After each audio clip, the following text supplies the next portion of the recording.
Welcome to A Terrible Football Show, episode 36. This is a big episode, boys. This is a massive episode. Why is it a massive episode? The answer is very clear. Because we had football played this weekend that actually matters.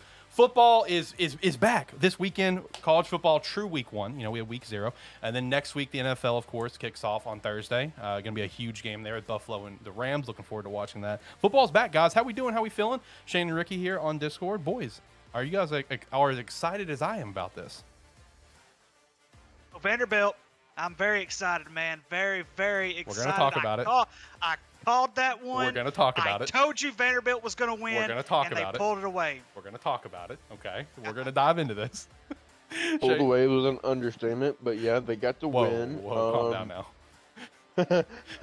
I mean, you know, pulled away seemed like it was done. close in the It's fourth already, quarter. it's behind us. You know. Like, it's okay. We can move on. But anyways, yeah. And I'll go ahead and start off the show with this, guys. I have a big upset happening this weekend. I'll translate for everyone that did not hear that. He said he has an upset for this weekend. Major upset. Major for upset. This coming weekend. Yep. And I know which one it is. I know which one it is because you're the one who put the game in. Which also, if you haven't joined yet, run your poll. We do have college football and pros. You can join in, compete with us all season long, compete for a prize. Well, at least in college. You can compete for a prize in college. There will be no prize for anyone in the pro because I'm going to win. I mean, that's already locked in and done. Pro is done. I'm winning. College football, you have a chance. You have a chance with college. I'm a hit or miss there. Pro, it's game over. I already won. No big deal. So you can join in there, compete against us every single week. I will say, if you want to compete, join now because this is the first time I've ever used this site. And I have no idea if it's going to let people join after like these games start, after week 1. You know what I mean? I have no clue. I've never used this site before. So join now if you want to compete against us. Now, Shane, how are you feeling now? You were going to dive into something there. How are you feeling? Yeah, I was going to say I'm pretty full. Just got done eating, ready for the show. Usually, seeing that's nice, it's a nice little take on the show. 'Cause usually, we're sitting here by the time that the show's over with, we're fucking starving. That's true. But now, every time I'm stuffed. And I'm chilling, so I'm ready to get talking about some football. There you go, dude. There you go. This dude's gonna fall asleep during the show. It's gonna happen. He's gonna fall asleep during the show. No, yeah, I hate to break it to you, but I am winning the NFL one. I'm sorry, it's already locked in. There's nothing. I can't do anything about it, man. I'm sorry, it's already done. I'm winning. I apologize, but you have a chance with the college football one. That's the one that you have a chance with. Look, I'm only talking shit because I have a very strong history on predicting NFL games. I've done these pick 'em pools like for many years now. Like back when my mom was still around, she would always host one. Like she hosted one for like 6 years in a row, and I won 4 out of 6 times. You know, I've done one with like Tyler and Brady. I've won those. You know, the one we did last year. Can't count Shane since he came in halfway. I'd have to go back and look at what like win percentages was for Shane, how he competed. But just talking me and Tyler, who did it all year, I blew Tyler out of the water. Like, I mean, I'm good at the NFL stuff. I'm good at the college. Everyone's got a fair shot. I am very bad at college. We'll see how it goes, though. But no, lots of good stuff to chat about here today. Of course, week 0, we got a couple headlines we're going to chat about. Got some interesting news out of the NFL, something that we've been watching for a while now. We've kind of got like an answer about how it's going to go, but it's going to be kind of interesting. NFL top 10, we'll kind of run through that. Some interesting news out of Carolina with Baker Mayfield. Going to chat about that mindset. And then, of course, cut 'em days. We've got some trades that happened, some possible trades to come. AFC Twitter did the AFC division winners there. Going to chat about that. And then, of course, week 1, our predictions for all of our week 1 games. And then we'll chat a little bit about fantasy. We did have our fantasy draft last week. And we'll talk about how we feel about our teams. But first and foremost, let's go over a couple things here in-house for us. So here, I shouted this out last week. I shouted out on the recent Gamesthetic episode 100, which shout out to episode 100. If you're a fan of games, go watch that episode. We ranked 25 video game consoles. That was a great episode. We have officially partnered with Wayward Beard Company. Let me just kind of magically fit this hat over my headphones here. There we go. Look, like a train conductor now. Let's go. All aboard, everyone. We have officially partnered with them. You can use promo code SparkE3 to get 10% off your order. You can get something like this solid cologne stuff. It's pretty solid. I really like it.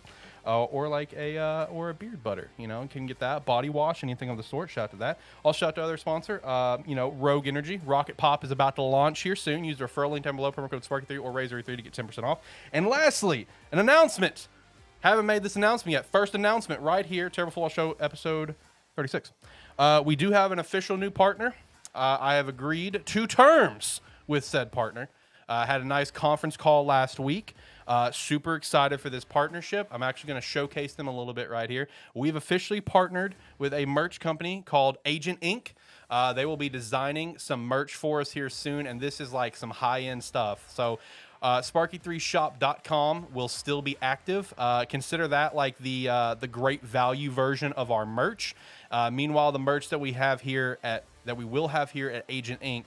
will be like the high-end stuff. All right, I had a nice conference call with these guys. They reached out to me sometime last week and had like a 45-minute call with them. So really pumped for this. Really pumped to start designing the merch. The current game plan is that we will do SparkE3 branded merch first. So I have like a nice like lightning aesthetic. It'll be super clean.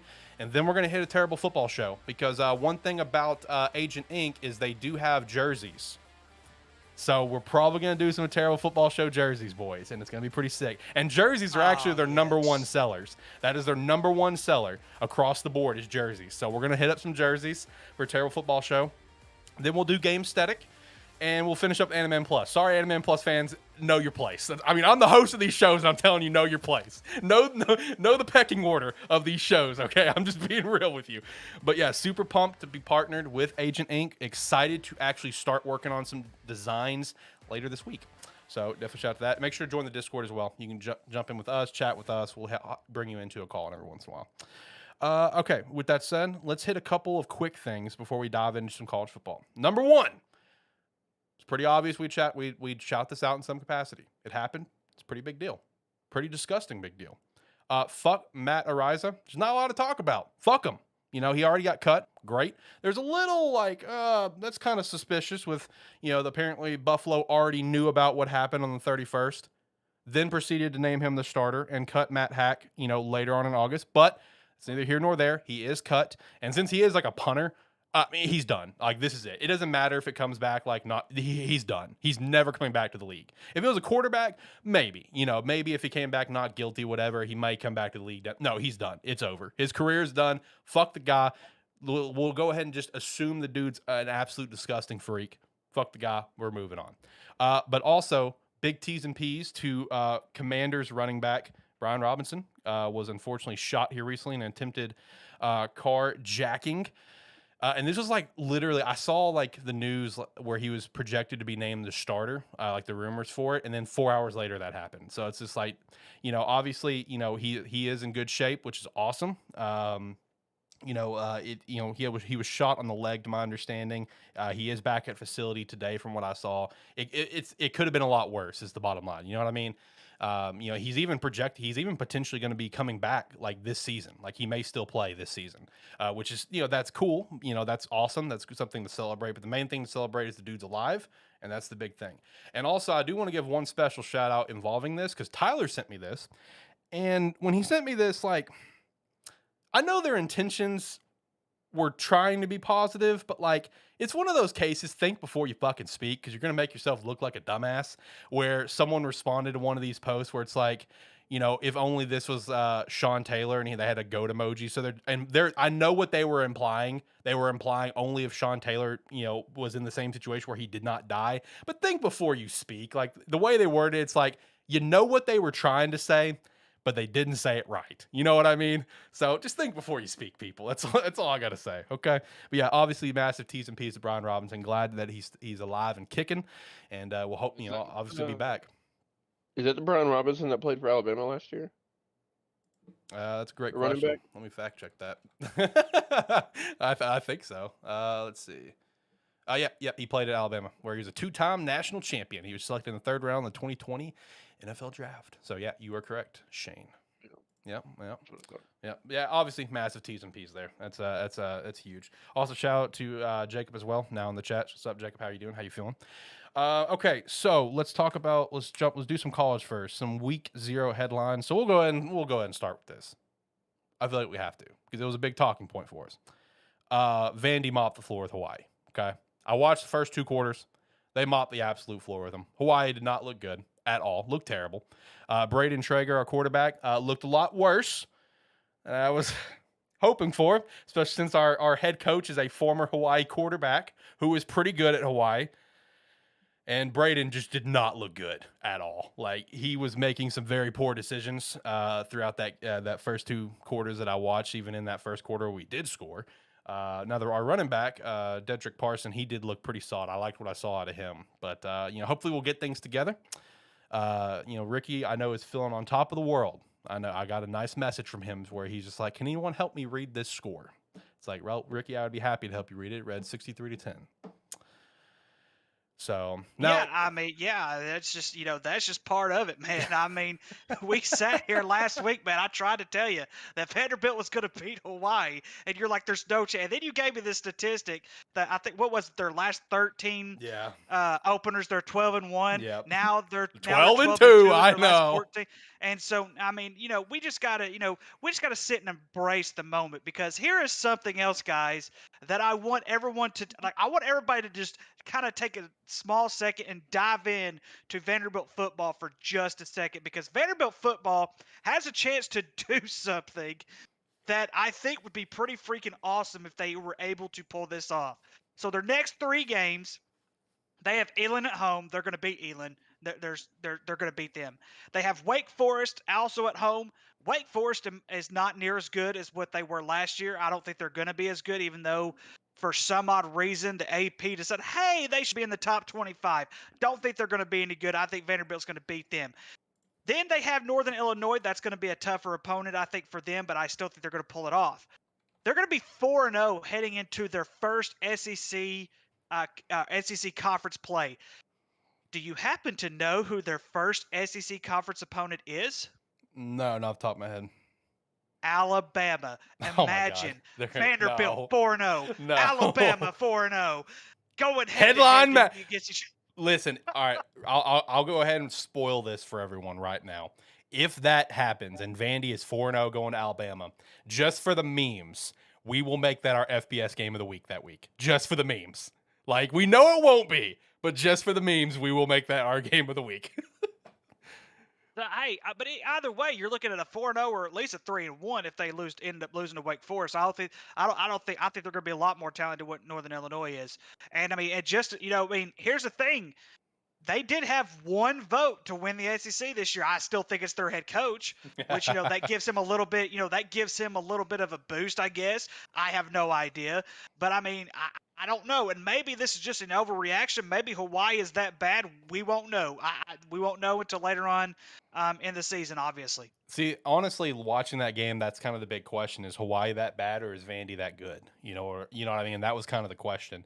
Now, I do want to share a story from this game because, like I already kind of mentioned, there is no way in hell that I was the only person that had the reaction that I did. Unless you're just like a diehard Vandy fan and you already knew of this guy or whatever, or you just like hardcore follow college football and you just already knew this guy, like you may have not had a reaction. But for me, not knowing this player, my reaction was like over the top. It was, I think, in the first or second quarter, they just stripped the ball from Hawaii. Vandy's defense did.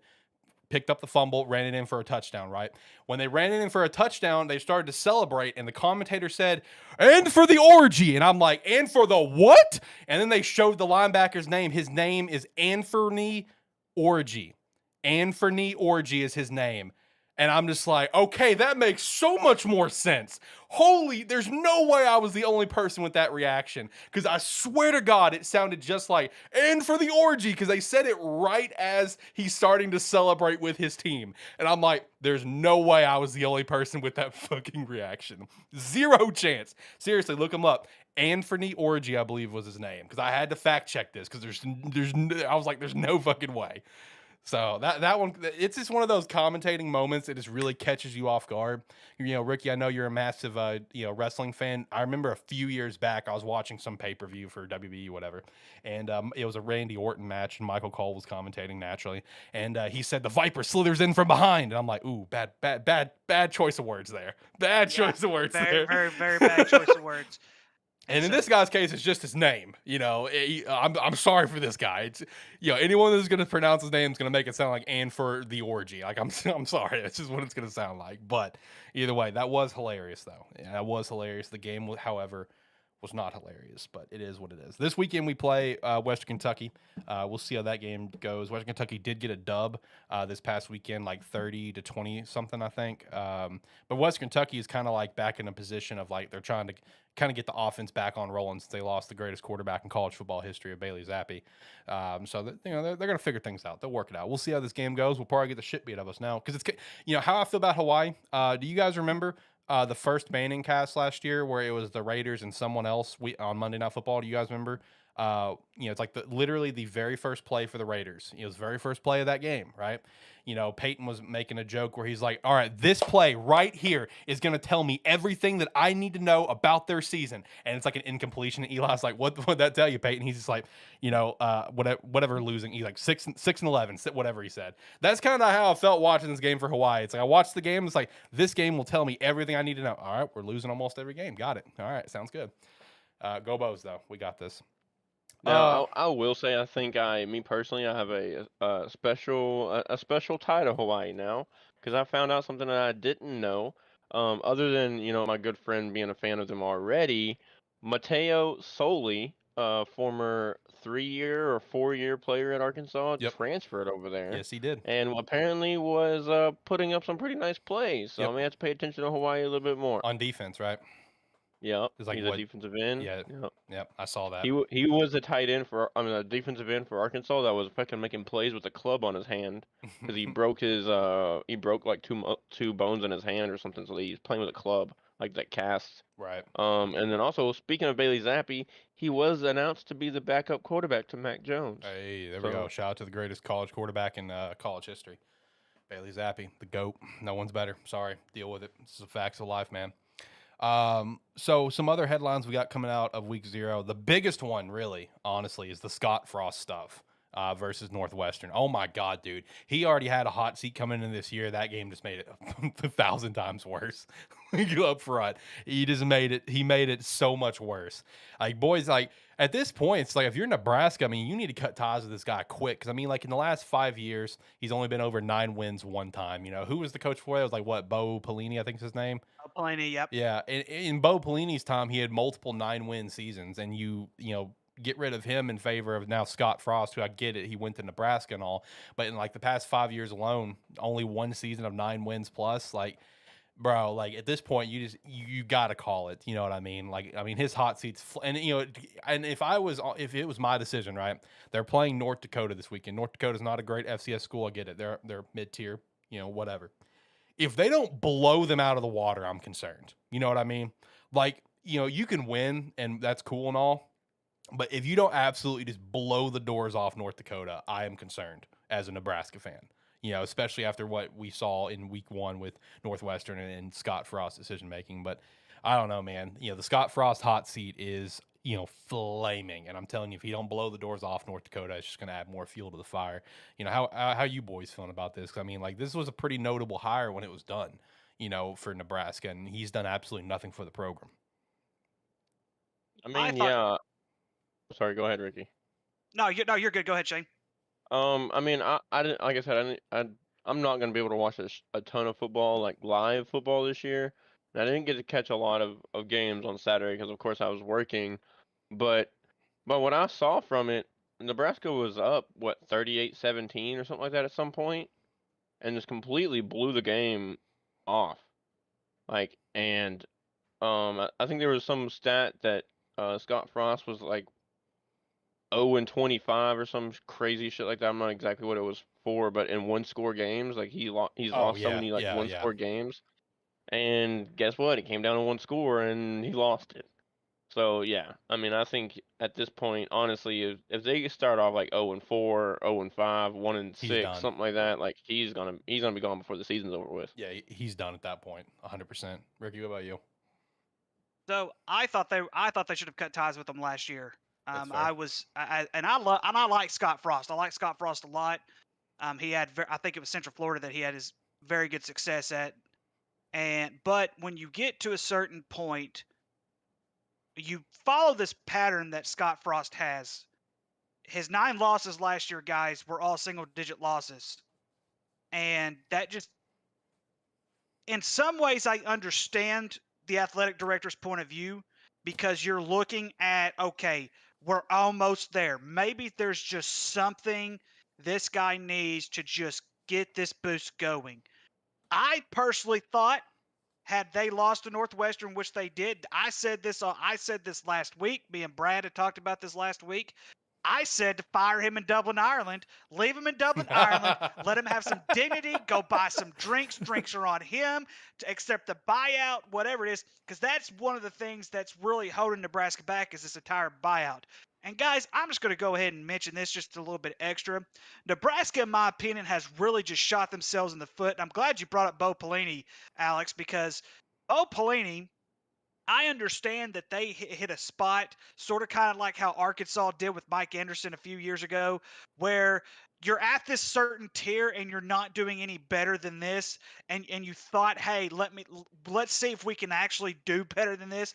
And they still have not been able to overcome that. They've gotten way worse. And Bo Pelini's been gone for like 7 years now. True. And so, if not 8, I can't remember the exact year, but I know it's been at least 7. And Bo Pelini, I know he was fired last year as an assistant coach because he's an old school type guy, but he went over to Youngstown State, had some decent success at Youngstown State, and yet here we are. Nebraska still hasn't done anything since then. I think they've been to maybe one bowl game since they fired Bo Pelini. I think that was the year after he had left. I think they went 7-5 or 6-6. I'd have to look it up to be 100% accurate. So Nebraska is just shooting themselves in the foot even more, and I think it's time they should have fired him in Dublin. They should have fired Scott Frost in Dublin. Like I said, go get drunk in Ireland. Buy some drinks for everybody because you can afford to do it.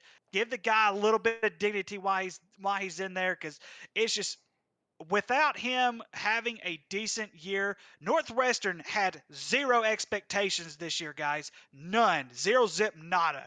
And here he is now, 0-1. He loses to North Dakota. I'll just go ahead and call it. If it's even a close game, it's time to cut. See, that's my cut stance. The ties. Yeah. Get it done. Cut the ties. Get it over with. Move on. See, like, look, if it was like, let's say North Dakota State, okay, fine. It can be a close game and they can win, and that's cool and all. It's North Dakota fucking State. But it's North Dakota, bro. Like, they're not a good program. You know what I mean? Like, if it's a close game, like, get him gone. I don't care if he wins. He's out. You need to blow the doors off North Dakota. The only reason why I see him sticking around into at least a midway point in the season, or maybe a little farther, is because if you actually look at his contract, in his contract, his buyout gets cut in over either half or just over half October 1st. Ooh, all right, we got a date. Now, boys. So once that October 1st mark hits and that buyout gets cut in half or whatever percentage, I know it's at least half, you could very well see him being departed shortly after. Good point, man. Very good point. That is. So yeah, we have a hard date to keep an eye on here in like a month. Yeah, we'll see how that's gonna go. Another thing that I wanted to shout out here, and I wanted to shout out because like how high, Shane specifically has been on North Carolina, which I get it. Mac Brown, you don't want to count him out, but I felt like coming into this year, this would be like, we'll see how they do kind of year because you just lost your quarterback. You lost Sam Howell multiple. But dude, I don't know if you guys saw any highlights of Drake. How you pronounce his last name? Maya? Is that how you pronounce it? Yeah. Okay. I saw some. So yeah, he's a freshman quarterback for him, and I understand they played Florida A&M. Look, I'm not trying to overhype this. I get it. Florida A&M, they're a good FCS school. They are a very good FCS program. I get it. But he went 29 for 37, 294 and 5 TDs, no picks. But the reason I want to show this out is because while those stats are good, and yes, it's an FCS school, the point is dude, he was playing with such confidence. Where it's like, this is a freshman, really. I was seeing people compare him to the way that he was playing, the way he was on the field to a Patrick Mahomes level of just athleticism and just swag and confidence or whatever. It's that sort of same level. So I wanted to shout that out because, man, that could be something to watch for North Carolina because, even going into week, this first week of predictions, one of the games that I picked out was North Carolina Appalachian State because Appalachian State, they had a lot of players returning and they're not a bad team. And that could have been potential we'll see if App State can actually get the dub over North Carolina. But I don't know, man. I don't know now. I might ride with the hot hand of Drake because Drake, I'm telling you, he looked from the highlights that I got a chance to sit down and watch, he looked just confidence. Jacob throwing out there that North Carolina winning the ACC Coastal this year. Ooh, that's spicy. That is spicy. Who said that? Jacob in the chat, one of Shane's friends. See, Jacob, I actually, me personally, I would have them winning the ACC in totality. But my biggest question with that, though, I think Miami is still just a little bit better than they are right now. And then Clemson, of course, is a giant question mark because if DJ Ugalele, whatever his name is, Ugalele, ends up playing well or ends up getting benched for that freshman that they have, and Clemson goes on a roll like they did like last year, of course Clemson has a chance to win it. But in my eyes, it's those three teams and then everybody else in the ACC. Yeah, hold on. NC State, though, that's going to be one that you got to watch as well. NC State, man, they brought everyone back except, obviously Icky went to the draft. Other than that, they brought everyone back. I mean, I'm personally very high on NC State. And Ricky, I want to say you are too. I want to say you and Forrest were talking about NC State and you guys' recent episodes, right? Ricky, you might be muted, my guy. I'm sorry. Yeah, I've got a little mute here just in case my voice is overhost. Anyway, no, North Carolina State's in the Atlantic Division. They're not in the Coastal Division. So I mean, it is, like I said, it's definitely with the division the way that it is. I could almost see North Carolina winning the division, but like Shane said earlier, I think Miami is just a little bit better. I think eventually, they're going to be a little bit better. Everybody else in the Coastal Division is not going to be very good. They're not going to be the biggest threat in the entire world. The Atlantic Division, however, Clemson, of course, is in there. They're a huge favorite, but I'm sticking with North Carolina State in that division. I really believe North Carolina State has a chance to run with that division and possibly the entire ACC this year. I do. I definitely can agree to that. And Jacob also throws out there, hot take from Jacob: Clemson is a 2 or 3 loss team. NC State and NC will play for the ACC. I don't actually think that's a hot take. I really don't. So here's something very interesting. I'm with you, Jacob. I'm here with you. I'm here with you on Clemson. So here's something that's, I know this is just one of those stupid things. That's just one of those hilarious deals that no one really believes. But they actually had this seal. I can't remember what the name of the seal was, but the seal picked Georgia Tech to upset Clemson this weekend. So hey, anything can happen in college football. That is very true. Anything can happen in college football. Well, I mean, and I mean, you can go to this too. That doesn't surprise me because look at Georgia Tech, Air Force, and everybody that runs that kind of offense, right? They have a chance to beat and upset anybody because it's super hard in this day and age in college football preparing for a team like that. And it's super hard to officiate, guys. Oh my gosh, I officiated Bearden this past Friday night. Now Bearden was not very good, guys. They're not as athletic or anything like that as what Drew Central was. But there were times I'm like, okay, where's the ball? So yeah, it's tough to officiate it. That's for sure. How's the officiating journey going for you? I'm enjoying it, man. So this coming week, so last night I was at Bauxite for 2 scrimmage games. This Thursday night I'll be at Lake Village for a junior high game, and Friday night I will be at Hamburg. Ooh, fancy. Real classy. They're only a 3A school, man. It's cool. Yeah. Now, still talking about quarterback stuff here. What are you guys' thoughts on this Michigan quarterback situation? I mean, do you feel like this is being handled the right way or what? I mean, I think it's wild. I do. I mean, I get it. I completely get it. And both have looked great. One guy was your guy last year, and I think also the season before. One guy is your highly touted prospect who 5-star recruit. Now in his sophomore season. I get it. I get the mindset, but I don't know. I just feel like every time I've ever seen a situation like this with 2 quarterbacks, college or pro, never works out for the team. I cannot think of a situation where it worked out where you're trying to balance between 2 in a season. Maybe that kind of like there towards the end times of Joe's time in San Fran with Steve. That's the only time. But like other than that, like in college and pro in today's, 2 quarterbacks, they don't fucking work.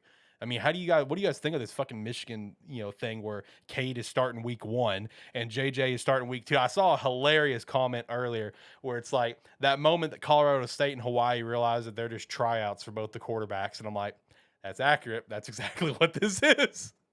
So I have one thing I'm going to say about this, Alex, and this is all I'm going to say.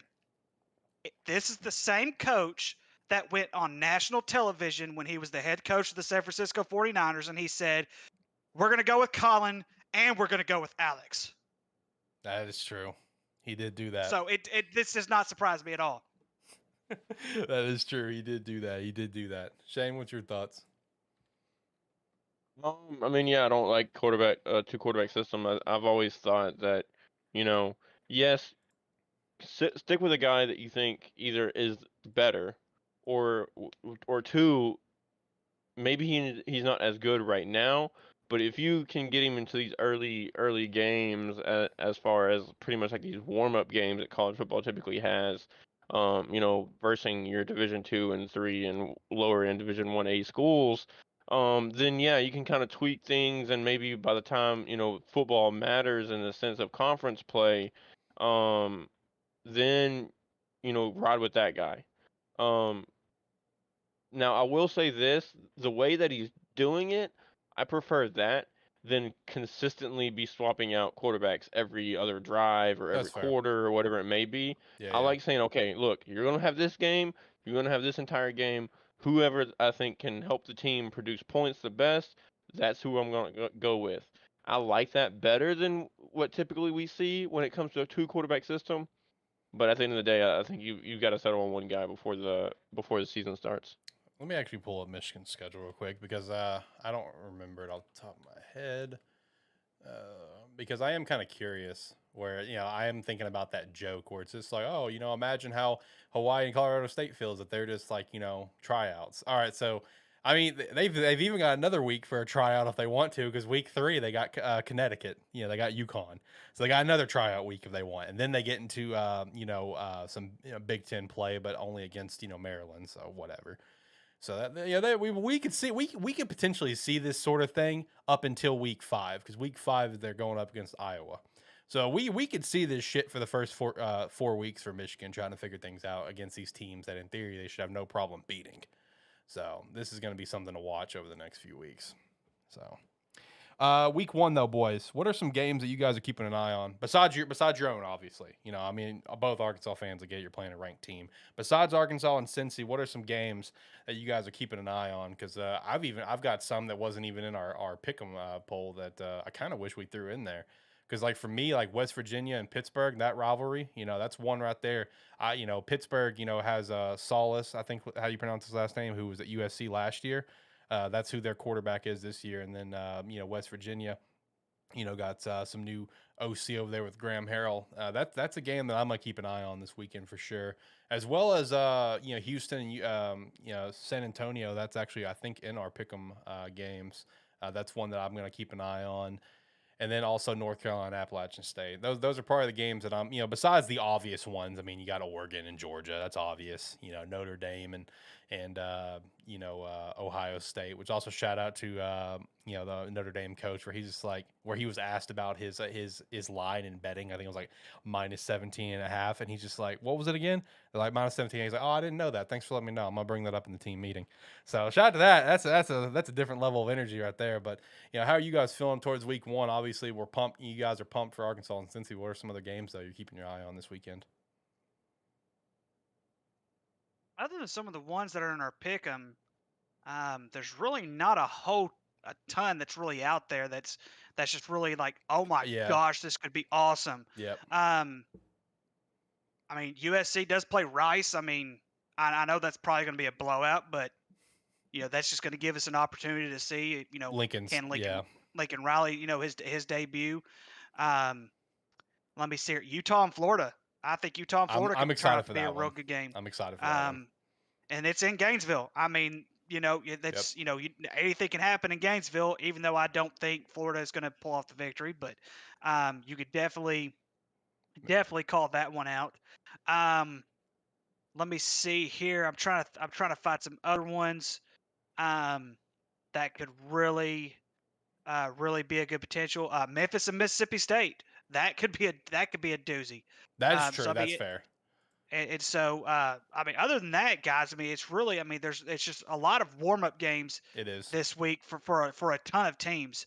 And so, if last year's Utah State team was playing, They could probably give Alabama a decent run, but they're 41.5-point underdog this year. They're just not as strong as what they were last year. So, I mean, other than some of the ones that we have for pick 'em guys, there's really not a whole lot that's on here that just really just like I said, it just doesn't stick to me if that makes sense. No, it It's not does. nothing real intriguing that's really happening this weekend other than some of the games that we have. And I can't remember if Florida State and LSU was on our on our list Let or me look. not, but that could be it. That's I believe that's a Sunday night game. Um, No, so it's yeah, I not. mean, other than that, guys, there's really nothing that really sticks out other than our pick 'em, obviously. Like I said, the only other ones that we did not pick out was, like I said, West Virginia and Pitt. I always love a good rivalry game. Like, it doesn't matter if it's teams I follow. If I see if I see, like, when I'm picking all these games and I see a rivalry game for the week, I'm usually like last season, there were so many rivalry games of teams that I don't follow. I'm like, that's a big time rivalry. Here's the records for them. We're fucking calling this game. Also, shout out to Iggy. He says that we are playing on the radio at his work. Hopefully, me cursing is going to be fine. I appreciate playing this for everyone. Shout out to Jacob as well. Florida Atlantic and Ohio should be a good game as well. Yes, it should. Shout out to Nkosi Perry, former Miami quarterback at Florida Atlantic. Army and Coastal sounds good on paper as well. Also a very good point there too. Shane, what about you? How you feeling outside of Arkansas and Cincy? Honestly, I mean, other than just seeing where these key players have transferred to and seeing how they're going to True. perform at their new teams, new coaches, things like that, I don't really see much outside of the ones that we picked. If you give me a second, I'm gonna re-pull this up because I was kind of busy doing some other stuff as You're good. well. You're good. I mean, yeah, I mean, we've got pretty much everything in my eyes. I mean, we got Utah, Florida. Uh, I mean, yeah, I mean, North Carolina, App State. I don't really see anything other than, I mean, the games that we've already got. Yep. Let me pull up the other games here. Um, I'd like to see what Tennessee does to Ball State. I know it's Ball State, but You I just mean, want to see as how Tennessee Tennessee does. fans Yeah. always do, they hype themselves up. If Ball State comes in and puts up a game, I would love to see that. Just because I'm not a real big fan of Tennessee fans, but that goes back to basketball. I have And Tennessee winning the East. I can see that. Yeah. I can really see that, but I've got to see them perform on the field first before I start jumping the gun with Tennessee. Um, Other than that, not much. I mean, Illinois, I'd like to see how they continue. I That's know they true. got a win this past week. Hey, I'm I'd gonna like go to ahead and see throw what they this out do. there right now. Illinois is gonna be a team to keep an eye on this year. I'm not expecting them to make like some massive, massive noise, and it's the Big Ten, obviously. But I'm just telling you, keep an eye on Illinois.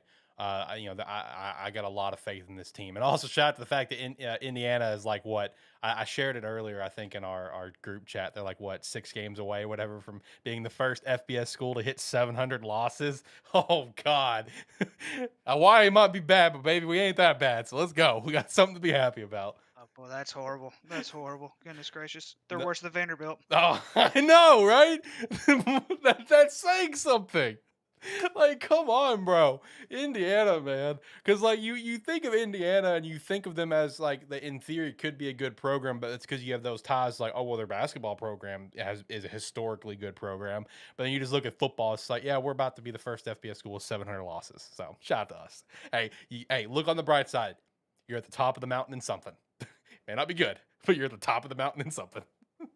But no, Illinois, Jacob threw out there, Illinois should be going undefeated going into their game with Wisconsin. I agree. I think Illinois legitimately is a team that you're going to have to watch out for this year. It's just a gut feeling, man. I think what old Burt Belima is doing up there in Illinois, man, I think he's back in his roots up there in the Big Ten where he did have success. I'm telling you, man, I think Illinois is going to be something to watch. I'm excited to see what they're going to be doing because I was following Illinois the past few years when Lovey was there because I'm a massive fan of Lovey.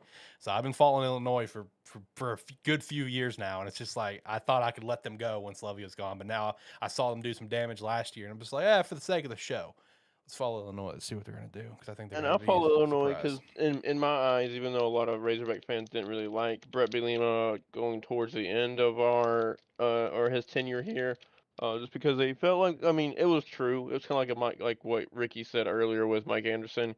he couldn't get over the peak, right? Right. It's almost like he got to the top of the mountain and he just kind of took a step back every single time. Couldn't get over that hump. But I was always a big fan of Brett Bielema here in Arkansas. I was even saying give him another year to see what he could do. Now going back at it now, I'm glad we got rid of him because I like Sam Pittman way more. What he's done for the program, what he's done for recruiting, that's what Brett Bielema kind of couldn't do was recruit inside the state of Arkansas. And if you're in a state like Arkansas, you've got to recruit the talent here in Arkansas, and that's what Brett Bielema did not do. He let 75% of talent here in Arkansas leave the state, and you can't do that. Um, but yeah, I mean, I'm glad he's up there doing well, and I'll definitely be following them closely all year. Hey, don't forget last year they had that 9 overtime game versus Penn State to beat them. I think that's what it was, right? 9 overtimes. Yep, yep. Which that was Which insane. I mean, really, I don't really, it's really like 4, but yeah, but technically it was 9 because of the new rules. Yeah. So insane. Jacob threw out there, I say Illinois should be at most a 3-loss team being against Michigan, Minnesota, and Wisconsin. I can agree to that. I will say I would love to see Illinois get that dub over Wisconsin. I think a lot of people would, and you never know. It could be possible. We'll see. Just, beat his old team. Which also, if we'll I'm not see. mistaken, that would be Brett Bielema's first game back at Wisconsin, right? Should be. Yeah. Yeah, it should that be could because be after interesting. Arkansas, he went to New England, and he was just on Bill Belichick's staff for a little while. Like he just got back into the college game last year. He's been hanging out in New England, just chilling. Yeah, I don't think Arkansas played Wisconsin. I know there was rumors that we're going to play them in a bowl game when Brett was here, but we ended up not playing them. Right. So I mean, this is his true first game back in Wisconsin. Yep. So we're playing Wisconsin, so it's going to be a good game. And I will say, I'm going to throw out there as well to Jacob's point. I actually think they could even get that dub over Minnesota. I think Minnesota's going to fall off this year. With PJ Fleck and the Golden Gophers there, and they still have their same quarterback. I'm drawing a blank on Tanner Morgan, maybe. I'm drawing a blank on his name. I think Minnesota's going to drop off this year. I just call it a gut feeling, man. I will bring up this game. It's kind of weird. It's on a Sunday, and I'm not seeing it on our games unless I'm just completely blind and can't see it. And now it's 2 teams that I don't really like that much. Florida and LSU. But the Florida State LSU game, I'm yeah. interested in seeing. Yeah, we don't have that on our pick 'em. Yeah, none of us called that one out. Probably should have. Just like in hindsight, I wish I would have put on West Virginia and Pitt, but I guess I just missed it somehow originally. But the Florida State and LSU is going to be one to watch. Hopefully LSU. And beats the speaking of that, real quick, I'm going to kind of get off script here. Did y'all happen to see the thing that's breaking the internet with Desmond Howard choosing his 4 teams in the college football playoff? Yes, I did. Where I saw the jokes where it's like this man must be like in 2040 something of his NCAA dynasty. Yeah, I'm not one who has ever been on drugs, but I want whatever he's smoking. I'm serious, y'all. I'm serious. This dude's getting paid money. He's got to be at least making 6 or 7 figures on ESPN. A lot of them are, Right. especially guys who are high profile, like Stephen A. Smith. You name them, Jay Williams, all those other guys. Can't even think of them. Max Kellerman. You name them. And he's got to be smoking something great. I mean, that's just it's hilarious. I'm gonna have to disagree with you, buddy. I have a sneaking suspicion they'll win the West. Okay. Wait, who's going to win the West? Texas A&M. Yeah, Texas A&M's not winning the West, my friend. It's not happening. Not happening. Yeah, Jacob, I'm gonna have to go agree with Ricky. I think there will be a solid 7-5.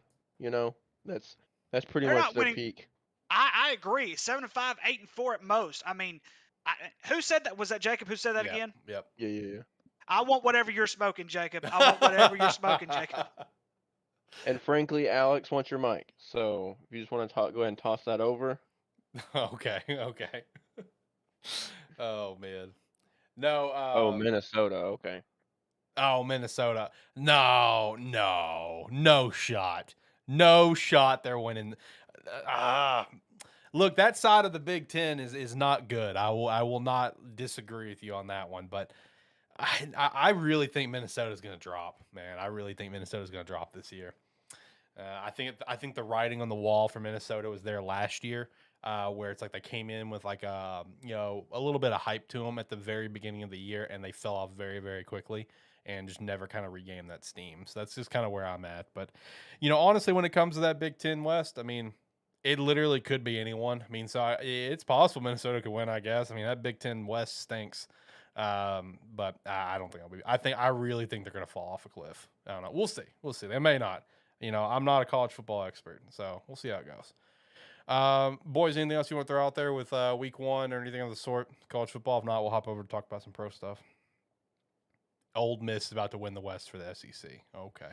All right, buddy. Jesus Christ, people, come All on. right, buddy. I'm not even an SEC guy. I'm going to have to double down on what Ricky was saying. I want what you're smoking, man. I'm not even an SEC guy. But, man, Ole Miss, that's something. I mean, I'll take Mississippi State over Ole Miss this year. So, I don't know. Yeah, anything else, boys, you want to throw out there college-wise? And I will hop over to a couple pro topics here. We're good, man. I'm good with whatever. Okay. All right, so the biggest thing out of the NFL is, of course, the Jimmy G thing, dude. We've been waiting on something for a while now with Jimmy G. Like, he was going to get traded. We had by this date, the 30th, he'd be released or traded. But instead, we got the breaking news that he's finalizing a new contract that's going to make him the highest paid back in the NFL. He lowered his base salary to $6.5 million guaranteed, fully guaranteed. He has a chance to earn like an extra $10 million in incentives of starting. Apparently, Seattle did call about Jimmy, but San Fran naturally didn't want to trade within the division. So that tells me that piece of news coming out that Seattle was interested about Jimmy, but was not interested about Baker. Let's all throw that out there. That's what pushed San Fran to, instead of releasing him like planned, try to work out this new deal, because they knew if they released him, he'd probably just get signed by Seattle. You know what I mean? So that's what that tells me, is that they just didn't want to let that happen. That's why they made this deal. It also apparently includes a new no trade clause. Jimmy was also voted the 106th best player, barely missing top 100 shot to that. But also, besides Seattle, there was literally no trade market. It all comes down to he had the shoulder surgery is what it came down to. But also, like, what does this signal to you guys? Does this signal more like they just didn't want him to go in the division? Or does this signal more like they're losing faith, not losing faith, but don't have total faith in Lance? Because I'm kind of in the boat of both, personally. Especially the more and more that I keep on hearing that, like, Kyle Shanahan wanted Mac, everyone else wanted Lance, he was outvoted. Kyle Shanahan wanted Brady, he was outvoted, they didn't go for Brady. So, like, that's kind of the things that I'm hearing out of this San Fran camp right now. And that kind of puts it in perspective for me that maybe they just don't have total faith in Lance yet, which is fair, I guess, because I mean he only started 12 to 16 games in college, and then the few games he played last year, that's it. Like he doesn't have a lot of experience. While the experience he's got is good, he doesn't have a lot of experience. But I mean, what does this tell you guys with this situation? Like, they just didn't want him to simply go to Seattle, or they just don't have total faith in Lance? Which way are you guys leaning? You with me where you're kind of in the middle, or one way or the other? No, me personally, I think it is somewhat of like, hey, like, if Trey Lance doesn't end up being this guy that we want him to be or think he can be, we know we got Jimmy G. And he is, he can win us games if he stays healthy, which has been his biggest thing, especially to me in the last 2 years, is he can't stay on the field. Now, and it goes back to what I said earlier about the 2 quarterback system. I mean, if you have 2 basically starters on your team, unless you are somebody like Carolina and you're just paying this guy so much money, you've got to get rid of one of them. You've got to dedicate your time and energy into one guy, because if you're telling Trey Lance, hey, you're going to be the guy, but we're going to restructure Jimmy just to keep him around, that's going to tell Trey Lance, like, okay, even though they're telling me that they've got full trust in me, they're probably not, if they're going to try and keep Jimmy G. Because I think we all can agree Jimmy G is a starter in this league. Yep. And he deserves to start. So why restructure his contract to keep him as a backup? So I can think of at least like 4 or 5 other quarterbacks that I would take Jimmy over them easily. Yeah, and I think one of the things, guys, this reminds me a whole lot of the Alex Smith, Colin Kaepernick situation to an extent.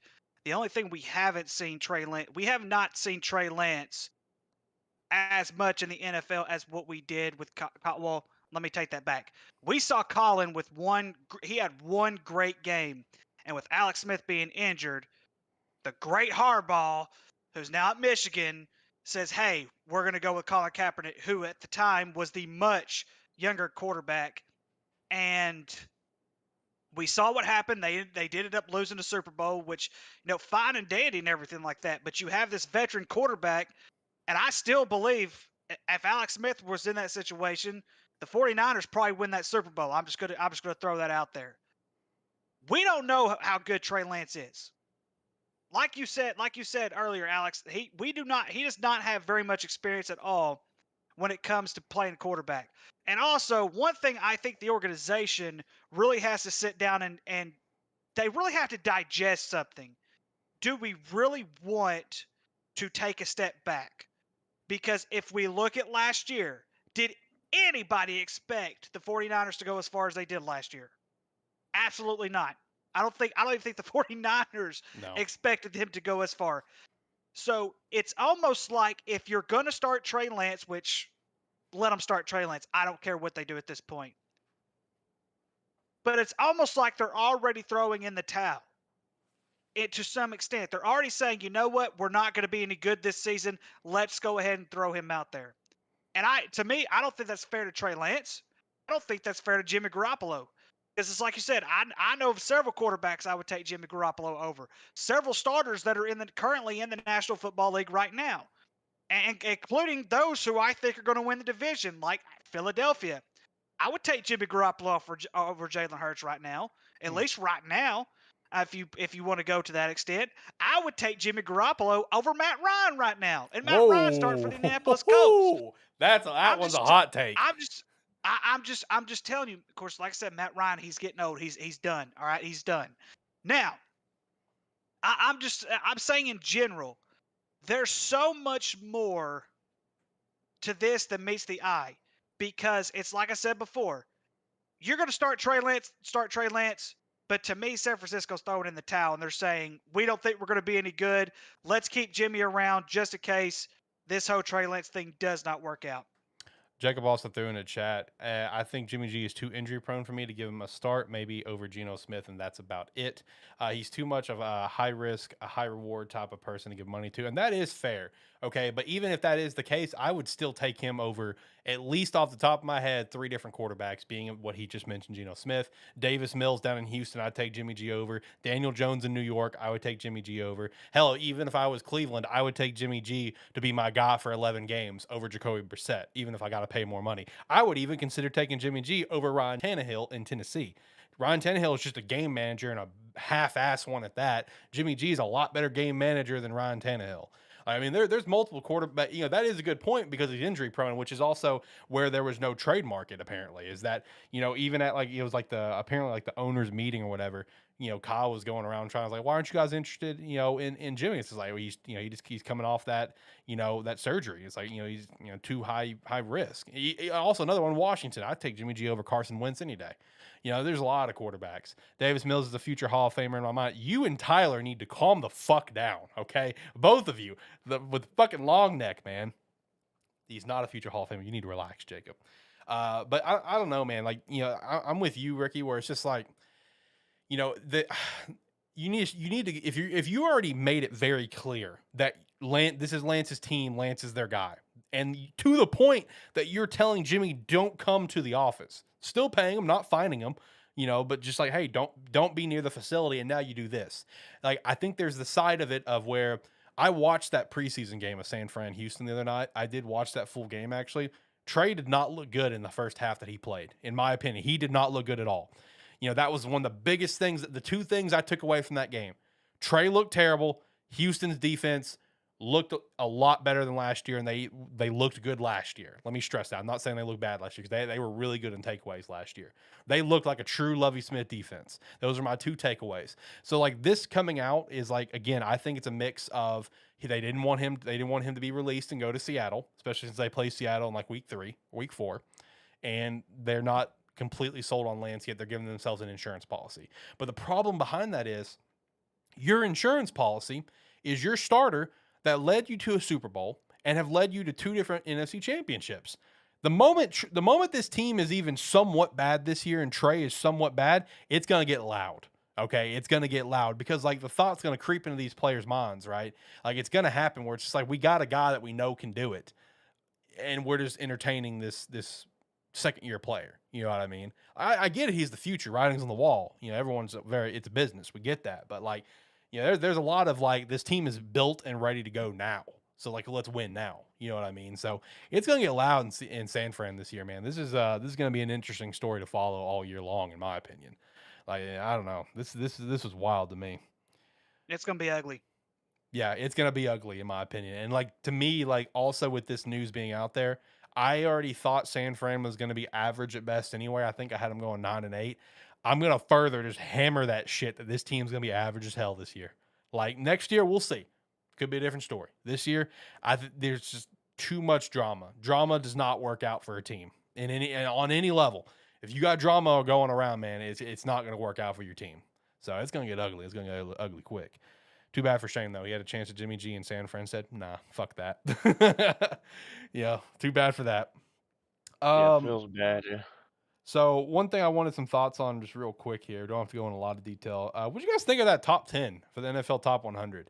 Tom Brady getting number one, man. That's a fucking joke to me. Like, that is an absolute joke the dude got number one in the rankings. Like, at least I feel like it should have gone to Aaron Donald, personally. Like, it blew. And I even would have said Cooper Kupp should have been number 2 and Aaron Rodgers at that 3 spot. But Tom Brady being 1 absolutely fucking stunned me. What was you guys' thoughts on that top 10? Yeah, I mean, I agree. Now strictly just thinking at the quarterback position, and the basics of it, right? Getting the ball to your receivers so they can make plays. Tom Brady's the best out of the best, right? He's done it the best out of his long tenure as a pro quarterback. I'll give him that. But if you're looking at a top 100 list, you cannot just go basis off of the basis of that position, right? Because when it comes to quarterback, there's more to it. When it comes to a receiver, there's more to it than just catching the ball and getting yards and scoring touchdowns. When it comes to a quarterback, yes, you've got to get the ball and know the game as far as mentally, know your plays, know your calls, and all that. He's got all that. But it's the extra stuff that Tom Brady doesn't have, right? He doesn't have the running ability. Yes, here and there he can escape the pocket to kind of buy some extra time, but there's 10 quarterbacks that I can name right now that can do it a lot better than he can. And still has the mentality to play the position, or else they wouldn't be playing it in the NFL right now. And by what I mean by that is, okay, take Aaron Rodgers. Take Aaron Rodgers for instance, right? Aaron Rodgers is more athletic than what Tom Brady is. I think we can all say that. Yep. And he has the same mentality and the same ability of getting the ball to receivers to where they can make plays. So therefore, Aaron Rodgers should be ahead of Tom Brady, in my opinion. I think because with these NFL Top 100 lists, they always go based off previous season play. And with previous season play, I feel like you're hitting it on the head. Aaron Rodgers should 100% have been above Tom, in my opinion. Tom didn't play bad last year. Let me stress that. He didn't play bad. I just don't think he's number one fucking player in the league. You know, and Jacob pointed this out, and I was going to as well. They completely trashed on Justin Herbert, who had almost the exact same stats as Tom Brady. That is 100% true. Justin came in at number 40, I think. Like, I mean, like, at least give Justin, like, up in the 20s. You know what I mean? If you're going I don't know, man. Like, I understand the top 100 is voted amongst your peers. Like, I get it. Like, it's the players are voting this, and they're just paying respects to the GOAT. You know, especially since he came back out of retirement. So it's just everyone like fresh in their mind. Oh, he's the greatest of all time, blah, blah. But I don't know. Come on, man. I mean, number one in the league as a whole, I think should have been Aaron Donald, personally, especially with that unbelievable performance in the Super Bowl. I would even put, like I said, Cooper Kupp at 2, Aaron at 3. I'd even say Jonathan Taylor at 4, maybe Tom at 4, Tom at 5, around there. Like, I don't know. Tom at number 1 just shocked the hell out of me personally. Yeah, I don't think I would have had Tom at number 1 either. That just, I mean, and I love Tom Brady. Like, I do believe, without a doubt, 7-time Super Bowl champion. And I get the whole respect issue. I would put him ahead of Aaron Rodgers, because Aaron Rodgers, if you talk about regular season play, no one's better than Aaron Rodgers right now, and as far as like in the season. But if you take the whole collective as a whole, it's Tom Brady. Right. Because Tom Brady has the most postseason success. Yep. I mean, yes, athletic-wise, yes, Aaron Rodgers is going to. If it's a 40-yard dash, Aaron Rodgers is going to smoke Tom Brady because Tom Brady's 40-yard dash is like 7 seconds or something like that. He is very, very slow when it comes to being a quarterback or anything like that. So, yeah, I mean, yeah, I would have probably put Aaron Donald up there. I think that would have been a given. I was very surprised, though, that Patrick Mahomes was still a little low, and I get that he didn't have the greatest season last season, but he still had a pretty decent year. But yeah, I mean, other than that, I really don't give a whole lot of thought, guys, when it comes to this. Just for the simple fact is, guys, it's not gonna matter until we play the game. Yep. It's like Tom Brady taking the last 11 days off, or 14 days, or however long it was that he left, and you got these analysts on ESPN who are freaking out. It's like, come on, people, it's the preseason. These rankings don't mean a damn thing. All that's gonna matter at the end of the year is when my Dallas Cowboys win the Super Bowl finally. It's not and we going to host happen. that You need to trophy. relax. But Jacob's a I know, Cowboys man, fan I'm is too. joking. He's a Cowboys fan. He just threw in the chat. He's just like, Rain Dakota Prescott was snubbed as well, but that's my personal bias for me. Now I will say this much. Who was it? Was it Justin Herbert? I don't think they did not do well at all. I think that's one. I think that's one thing that you sort of have to take a look at Yeah, whenever it you're is. looking at these players is that you have to look at what their team actually did. They didn't make the playoffs. Nope. They didn't do hardly anything. They They lost a lot of if close you games. if you look from midseason on, they fell way short of expectations. I don't think that's going to happen this year. I think San Diego is going to be I'm sorry, the LA Chargers. Get your shit together. I got to get it together, man. I tell you what. Bolt up, I got to baby. get it together, man. Tell you what, the LA Rams, LA Chargers, I'm sick of this crap. Go back to St. Louis, Rams. Go back to San Diego. St. Louis stinks. Come on now. No, yeah, it's true because it's a baseball town. But so I mean, like I said though, I don't think the Chargers are going to do that bad this year. I honestly believe if you look at just bases off what happened last year, I mean, yeah, you could honestly say, you could honestly say that it's just based off of that. I don't think, and of course with Tampa Bay last year, the injuries they had were, oh my gosh, they had at least 25 players on their injured list. It was unbelievable, and still Tom Brady was able to still make the playoffs and accomplish a little bit. But like I said, they came back and tied the game with the Rams, who eventually won the Super Bowl. So I mean, it could have gone either way. So consider that he didn't have anybody surrounding him last year, to the point of where there was no return, basically. I mean, that's where the respect really comes in with Tom Brady, especially being a 7-time Super Bowl champion. Yeah. Jacob also threw in there, but if they're ranking individuals, though, you can't take into account what the entire team has done. You should only look at the players themselves, and that is fair and true. But the problem is, it's just like the players themselves that are making these lists. They're the ones that are probably taking in the team. Is what it comes down to for why Justin got snubbed so much. At least in my opinion. Because you look at the MVP races and look at it's every sport. Yep. It's not just football. It's every single sport. Baseball, basketball, college football, and the Heisman race. They all base it not just on your individuality. They base it on what the entire overall team does. Because I will say this time and time again, I don't give a damn who is out there who is a big Tim Tebow fan, but Darren McFadden got snubbed not once but twice out of the Heisman, all because the teams that Troy Smith and Tim Tebow played on were much better. If you look at the individuality of every single player, Darren McFadden had both those in the bag. I think he definitely had it in the bag against Troy Smith. Tim Tebow, I feel like that could have been a flip of the coin. Darren or Tim, in my opinion.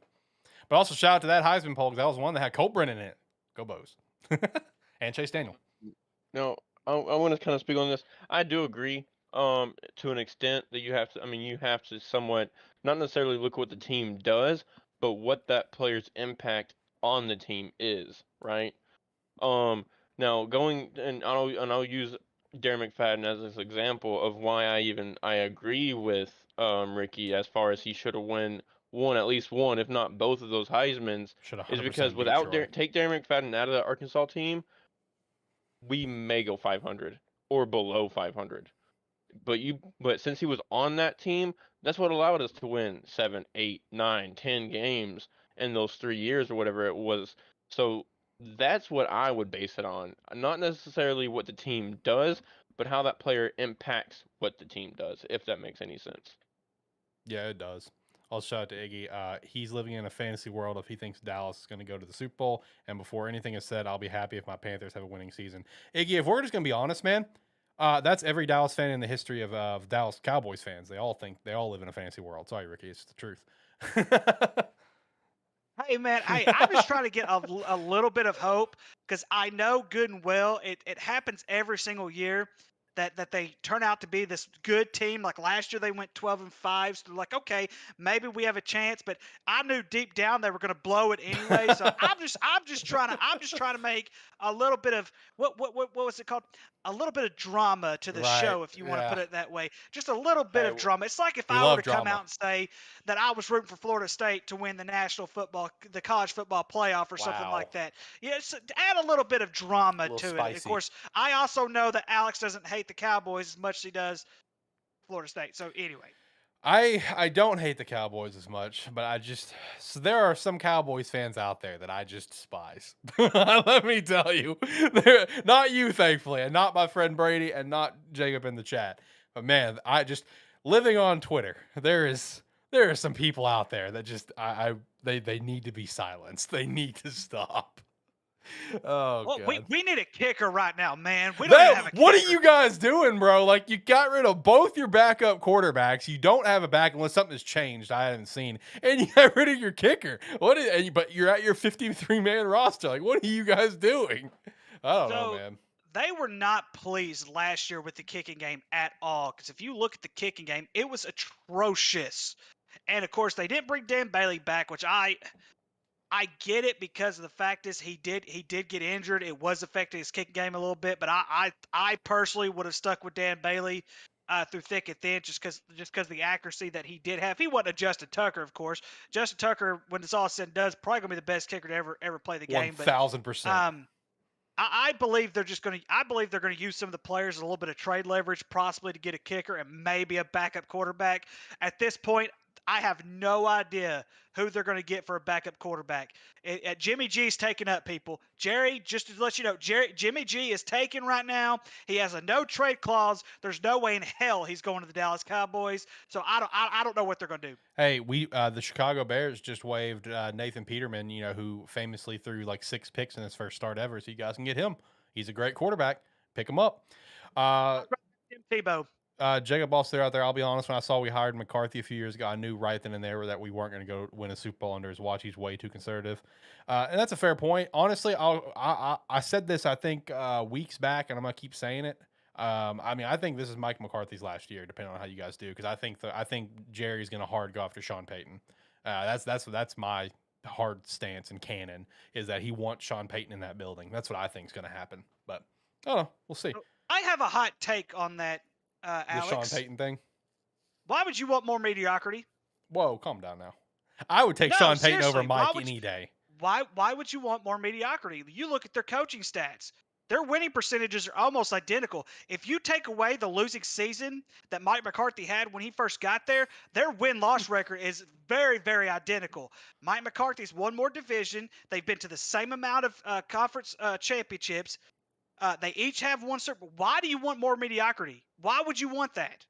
Like to me, you're not really getting much more with Sean Payton than what you are with Mike McCarthy. You're just not. That's just my opinion. I mean, you just always look at the statistics. Always look at the statistics. Their winning percentages are almost identical. The only reason Sean Payton's is up a little bit more is that one losing season that Mike McCarthy had when he first came to Dallas and Dak was injured. See, I have not looked at their stats side by side personally. And that's me being ill prepared for this battle that we have seemed to just started. But like, I just look at it from an offensive standpoint, bro. I mean, Sean Payton is like, while you explaining it that way, and I'm just gonna take your word for it. Okay, fair point, totally get it. I just still personally view Sean Payton as just like an offensive mastermind. Personally, I mean, he's up there as some of the highest IQs in terms of offense, and that's what I would look at, and I would rather take a gamble with that personally than continue to rock with Mike McCarthy. That's my mindset on it. I'll give you the offensive mastermind. I will give you that 100% all day long. But I want you to realize something. How long did he have Drew Brees? Since 2006. Or All right, yeah. well, it was before then because I think they won the Super Bowl in 06, if I'm not mistaken. 06 was Indy and Chicago. Was it 06 that was Indy and Chicago? Yep. What year was it that the Saints won? 09. Oh, no. Okay, so you take from 06 until Drew Brees retired, which was what, 2 years ago, and Yep. they won one Super Bowl together. Yep. They went to two conference championships together, maybe 3. I mean, I just like I said, when it comes down to the nitty gritty, if you're trying to get over the hump that you are on right now, you're gonna stay on the same hump with Sean Payton. That's just my opinion. I mean, and now if they do end up getting rid of Mike McCarthy, am I going to be mad that they get Sean Payton? No. But I'm just saying in general, why do you want more mediocrity? We already have mediocrity. We've had mediocrity for years. That's fair. That's fair. And also, it is at least 3 for sure, locked in, because obviously it's the one where they went to the Super Bowl, the infamous, Rams game with that horrible call, one of the worst missed calls ever. And then also the reason why I know for a fact that 2006 was the first year for Drew Brees and the Saints is because that first year he managed to take the Saints all the way to the NFC Championship where they lost to Chicago. That's the only reason I knew that off the top of my head. Yep, that is right. That is right. I'll just go ahead and hop on this train. Tony Romo for head coach. Let's go. Oh, here we Why go. Here we go. Let's get it. Yes. Yeah. Listen, just promote Kellen Moore. Just promote Kellen Moore. Do that. I will say this much about Tony Romo, guys. If statistically he is in the top 10 as far as QBR goes. He just couldn't get done the postseason like any other Cowboys that they have since whatever the last time we won this. I can't remember the last time we won a Super Bowl, people. And it's frankly, 93. If the Cowboys' offensive line was as good 95. as and now this will probably be a hot take. Y'all will probably give me shit for this. 95. But if the Cowboys' offensive line was better towards the end of Tony Romo's career, by the time around the time they drafted Dak, and Dak had that great offensive line that next year with Ezekiel Elliott or whatever, Tony Romo would have put up some massive fucking numbers. He would have done great behind that offensive line, because I think people give Tony Romo slack because he is not that guy to kind of pull away with the win in the clutch, and kind of not really that guy. But that a big thing that affected Tony Romo was his back, right? Because not only was he always on it in football in games, but I mean he consistently hurt his back over and over and over again. Man, I loved watching Tony Romo. I'm not a Cowboys fan at all, but Tony Romo was a fun quarterback to watch. And of course, you could obviously tell with him being in the booth now, the guy knows this. This dude is calling plays before they as they're happening. Yep. Exactly. Yep. It's like I predict this happen, and it happens. I mean, he knows his stuff. That's for sure. That is for sure. Why not give him a shot, right? I mean, he's literally calling offensive plays, and they'll go into a fucking. There was one, he was like, they call quarterback walked up there, and Tony Romo said it was gonna be a play. And he's like, okay, well, watch an audible because the defense doing this. And then guess what? As soon as the defense did it, the quarterback audibled, and he said a verbal audible or whatever. And then boom, Tony Romo said, okay, it's gonna be this. And then they switched it. It was the exact same play that Tony Romo called.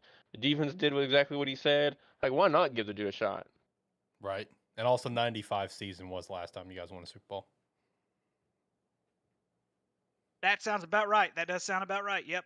I don't know why, and Shane's pointed this out before when it was just he and I and Tyler, but I don't know why, but I just have some sort of weird mental lock for Super Bowls, and I don't know why, where I could just perfectly recall a year. For 9 times out of 10, I can. You can just once it gets to the 80s, that's where I get a little fuzzy, and I'm like, I'm not so sure. But 90s, 2000s, 2010s, if you just give a random year, I can probably give you the teams. I don't know why. It's just it's everybody has that one friend that can do something that really weird. Is not really usable, but they can do it really good. That's Alex's talent. That's true. Give him a year, and he'd be like, boom.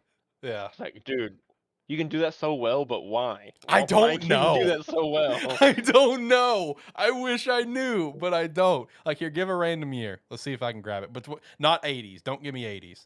Just let's see if I can grab it. This is gonna be that one time out of 10 that I can't. 1993. 1993. That should have been a Buffalo and Dallas one. All right, let's check. Fact check. 1993 season, so 1994 year. Because I know the 1994 season, that one I know because it happened to my birth year, so that's what helps me remember it. That was San Fran and Los Angeles in 1994 season, 95 year, and so 93, what should have been Cowboys and Buffalo.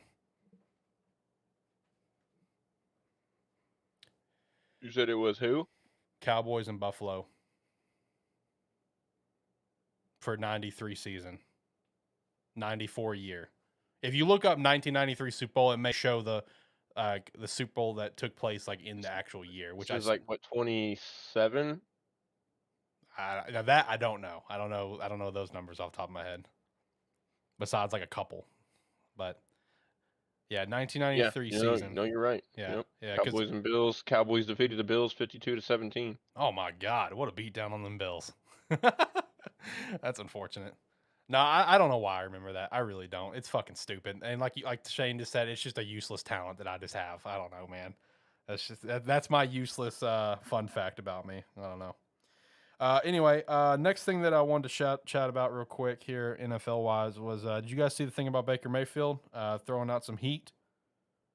You guys ready for that Week 1 game? Because I'm ready for it. But about him saying that he's gonna fuck them up. Yeah, he's gonna fuck up Cleveland. I don't know, man. Like I wanna jump on that train where it's just like, let's fucking go, baby. But at the same time, like, man, you're on the Panthers. Do you really have a right to be able to sit there and say you're gonna fuck up that Browns defense? Like, I mean, I'm just saying. No offense, Iggy, but man, I'm just being realistic here.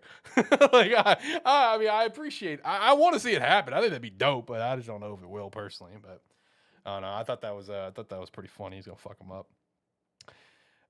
Hey, let's run through some quick news here. All right, so Baltimore signed Kenyon Drake. Shout to that. Jacksonville trade Laviska Shenault to Cleveland, Carolina. So Carolina gets a new weapon, and I was kind of disappointed to see that happen because I really liked Laviska when he was at Colorado State or Colorado. I forgot which. I think it was Colorado actually. I really liked him when he was there, and I really liked when we drafted him. But I mean, when you look at the wide receiver group that we have now and some of the other offensive weapons we have, it makes sense. Someone's going to have to get shafted there. Like, I get it. So, but hopefully he does well in Carolina. And then also New Orleans trades for Chauncey Gardner-Johnson to Philly. So that's immediately and to my understanding, he's going, because he was a nickel corner for New Orleans, and now they're going to transition him to safety. I mean, that's immediate starter. So that's a big dub there for Philly on that one. Some possible trades to watch. I've heard a lot of rumblings from Kenny Golladay in New York. But that contract's a fucking killer. I mean, he's got so much locked in. Giants are going to have to literally pay like $20 million to potentially trade him. But he didn't get a TD last year. He very well underperformed. And from what I understand, that he has completely just rubbed Brian Daboll and this new regime the wrong way since the new regime has been there. Which sounds familiar. Sounds like Tevin Jenkins, who was also on the trade watch for Chicago. Same thing. They should rub the new regime the wrong way. Like, they have no obligation to him, you know what I mean, to either of these players, other than just like, in Kenny's case, contract. So potential trade to watch there. Jalen Reagor as well in Philly. Potential trade watch there. I don't see him getting traded for that. I don't think anyone would take a shot on him. He's been terrible. I mean, the most notable thing about Jalen is that he was drafted before Justin Jefferson. That's the only notable thing he's got going for him. So, I mean, that tells you everything right there. Some notable cut down day stuff. O.J. Howard cut from Buffalo. I think he'll get picked up somewhere. Former first-round pick, Super Bowl champion for the Bucs. I think someone will snag him. Kellen Mond as well from Minnesota. He was a third-round draft pick, but again, new regime. No, this new regime was dead ass set on Kirk Cousins, so it makes sense. Josh Rosen. There's your backup quarterback for Dallas. There's Kellen your backup Mond, right there. Yeah, there you go. That or just get Josh Rosen. But no, Kellen would actually be a pretty solid backup, honestly, for you guys. I could see that one happening. I could see that one being picked up, and they probably saw that as well. Preston Williams, that one was a kind of a shocker. But then again, you look at that. Whoa. Yeah, Preston Williams was cut from Miami. But then again, you look at that. It's kind of the same thing like I said with Laviska. I mean, you look at, like, it's a pretty crowded room, especially since they got, drafted Jalen last year, brought Hill in this year. They got some other weapons there already outside of Preston. Preston was fighting for that fourth spot, not even a third spot. I forgot who their third is. So that Preston's going to be one to watch, is who's going to potentially snag him. Josh Gordon completely forgot he was on KC. He was waived naturally. I completely forgot he's playing football. Yeah, which him being waived from KC worries me because I feel like Ryan Poles may give Josh Gordon a call, and Josh Gordon might be a Bear, and that it kind of worries me. But we'll see. Hey man, that's gonna beef up my 11-win Bears this year. Calm down. Relax. Let's Relax. do it. Let's do it, man. Relax. Sign him. Let's go. And then Gerard Davis from Detroit. He's a former first-round pick as well. He got waived. Next up I've got here is the AFC Division winners poll that I was doing over at our Twitter at Terrible FB Show. You can give us a follow. For the North, three-way split. Naturally, makes sense. It's going to be a tough division. Cincinnati, Pitt, and Baltimore all with 30.8% of the votes. Cleveland with 7.7%. For the South, Indianapolis with 43.3%, Jacksonville with right at 30%, and Houston and Tennessee both sharing 13.3%. The East, Buffalo at 52%, Miami at 20%, New England at 16%, the Jets at 12%. The West, Vegas at 36.4%, KC at 27.3%, and LA at 21.2%, and Denver at 15.2%. And I want to point this out. I'm hurt and offended that out of all 8 of these polls that I've done, Chicago is the only one that did not receive a single vote. I am hurt and offended by this. Even Houston got a vote, which I think was Tyler, that sick motherfucker. I am very offended that out of 8 polls that I did, every team got a vote except for the Bears, which might be my fault. I was trying to vote realistically, not based on my own personal feelings. I'm just a little hurt by that. But anyway. And that's a lot more respectable than what the NFC was. The NFC, that one was wild. They had Atlanta winning. Whatever they're smoking, I want it now. That was just wild, give it to bro. Me. A stressful couple of days. Just give me what you're smoking, please, or at least tell me who your supplier is. I'll go buy it myself. Yeah. Just tell me who your supplier is. I won't tell anyone. I swear. Dude, yeah. Just 2 quick things from that one. They had the Vikings winning the North and Falcons winning the South. Like that was the wildest things. That was Absolute the wildest asinine. things. That was insane to me, bro. All right, guys, let's get into our picks. We're officially locking in our picks. So last season, we would always play music during this segment. I don't have the music set up on the mixer. I'm gonna be honest with everyone. I forgot to set it up. So no music this week. I'll get music next week. I'm sorry. I'll set the vibe next week. All right, so guys, let's get into this. It's time to officially lock in our picks for everyone to know, so we know exactly our stance. And I also want to give everyone a friendly reminder with our pick 'em polls here. For college football, we're being very lenient for week 1, since week 1 covers from August 27th all the way to this weekend. So the way that this website works is that you can either just set it up before game time or set it up by noon on Saturday. Going forward, week 2 and beyond, noon by Saturday, all picks need to be locked in. If we're locking our picks in on Tuesdays, you need to lock your picks in before Saturday. That's our mindset.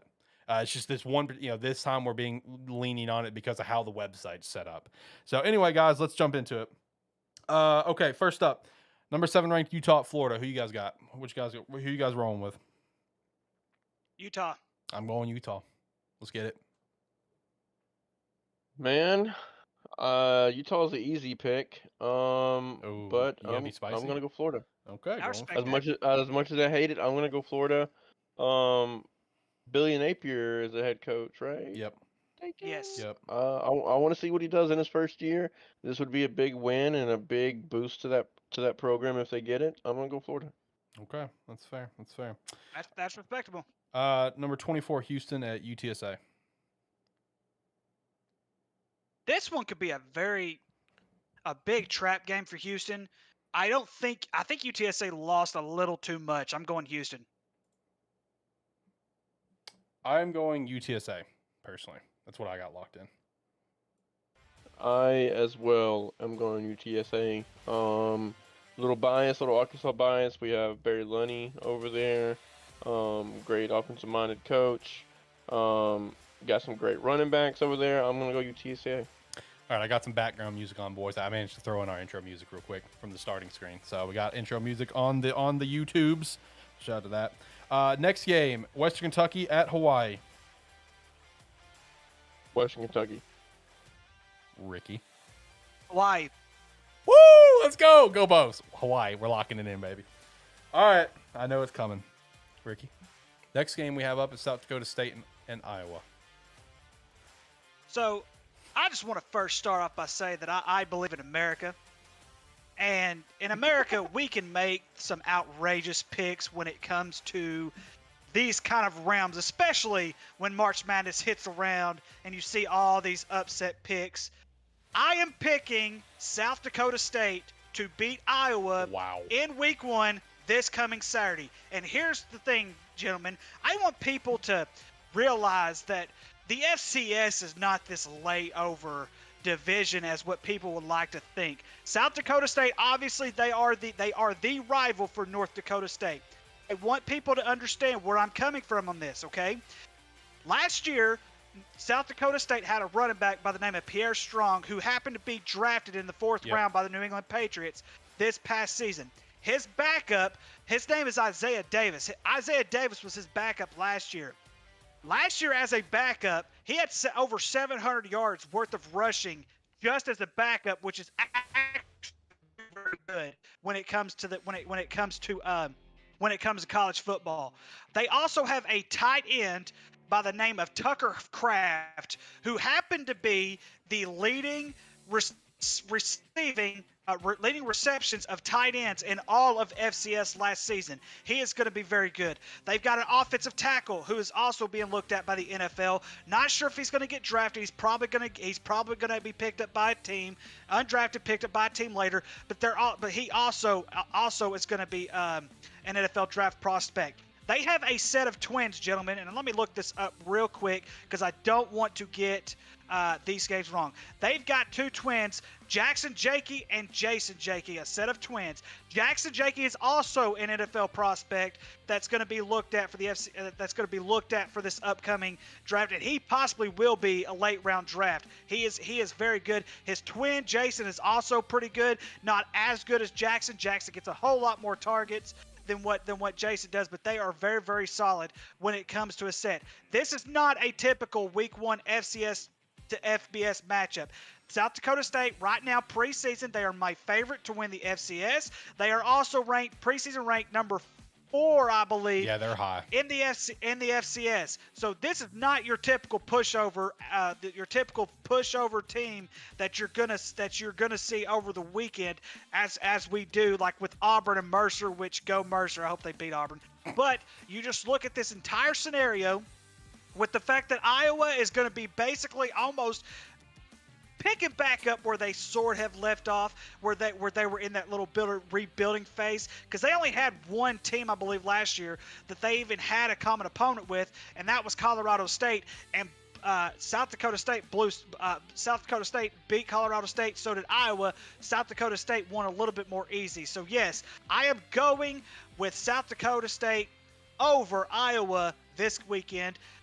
Please, I hope I'm not wrong. I really hope I'm not wrong about this one. I know you two are going to pick Iowa, and that's perfectly fine. We can just move on. Shane picks Iowa. Alex picks Iowa. Let's move on. Shane, is that who you're going with? He makes a compelling argument. Yeah, but unfortunately, Okay. I'm gonna, still go with the fucking Jackrabbits. He's got me pumped up about him. I'm ready to go. South Dakota State, baby. See, I locked in Iowa for the actual pick and poll, which I'm pretty sure I can go back and edit my picks. I think. You can. Okay. You're making I switched from Western Kentucky to Hawaii this morning. You make me want to go with the Jackrabbits. I'm not gonna lie. It's okay if you don't. It's okay if you don't. I'll be the outlier. I'm gonna stick with Iowa. First thought, best thought. That's my mindset.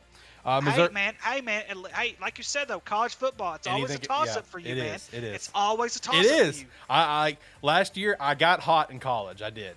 Tyler started off hot and I started off bad, and then I got hot and he got cold. So yeah, we'll see. I gotta get a feel for things. Next up, Missouri State at UCA. I'm rocking in with Missouri State on this one. Yeah, Missouri State has way too much, I think, than what UCA does. Even though UCA is very, very respectable, they fell off pretty bad last year compared to what they had been. I see them doing a little bit better this season, but Missouri State's gonna beat them pretty easy. Yeah, that's gonna be our first sweep of these picks. Missouri State. Virginia Tech at Old Dominion. All right, second sweep, Virginia Tech. I really want to go with Old Dominion on this, but I think Old Dominion's front line, their D line to me is going to be a little weak. So I'm going to stick with Virginia Tech. I'm going Virginia Tech also. Next up, North Carolina, Appalachian State. When I picked this game personally, my mindset was I was going to probably pick App State, but I don't know, man. I think I'm rocking with UNC. Drake really impressed me with just like his poise, playing. So I'm gonna rock with UNC on this one. This is at Appalachian State. Yep. Beautiful scenery, by the way. One of my favorite landscapes in all of college football. North Carolina cannot have the start that they had against Florida A&M. They had a slow start. Of course, they ended up wearing them out in the fourth quarter. And the fourth quarter obviously belonged to North Carolina. I think they outscored them 21-0 in the fourth quarter, which was really able to break away. I'm going to stick with North Carolina. Would not shock me if App State pulls this off. Okay. Shane? Yeah, I'm going North Carolina. Okay. I'm too high on them to let them lose this game. I'm not saying App State's not a good team. I think they are. But I've got to roll with North Carolina. I think this is going to be too much. Next up, Colorado State at number 8, Michigan. I'm going Michigan. Easy pick for me, in my opinion. Yeah, same. Michigan. Yeah, it's not going to be close. Number 4, Clemson at Georgia Tech. Going Clemson. I'm going Clemson as well. Even though, like I said, with Georgia Tech, it's very hard to prepare for a team like this, especially for the first game of the year. But I am going to go to Clemson. I think they just overall talent-wise is going to be overbearing. Yeah, and this needs to be a rebound year for Clemson, considering last year was just not very good at all. So yeah, but this game, I'm going to go Clemson. Number 25, BYU at South Florida. BYU, even though I think they're overrated, but South Florida. South Florida is complete and utter garbage. Like, I think if you put Indiana and South Florida in a conference together and just had them play each other throughout the rest of the season, that'd be one of the worst football games to ever watch, known to man. I'm going with BYU. I'm as well going BYU. All right, number 11, Oregon at number 3, Georgia. I really, for some reason, something in the back of my mind wants to pull the trigger on this game. I do too. And go with Oregon. There's that part of me that really wants to. I think I may have mentioned this before. Georgia's returning productivity ranks 122nd in college football. That's very, very bad as far as returning product goes and everything like that. But Georgia's recruiting is very, very good. Kirby Smart's recruiting is very, very good. Oregon, I don't think Bo Nix is not a great quarterback. I know he beat Arkansas last year. We're not going to go there. But I don't know. I think with Georgia being at home, the SEC typically has had very good success over the Pac-12 as of late. I want to pull the trigger, but I think Georgia pulls it off. I'm rocking with Georgia, but man, I want to pull Oregon. Shane, this is your second team. What are you doing, man? Not so fast. I'm going to go with Oregon. Oh, here we go. Hey, yes! Someone. I'm going to Oregon, and I'll tell you why. All right, good. One, for what Ricky said, we all know they've lost a lot, mostly on that defensive side of the ball, right?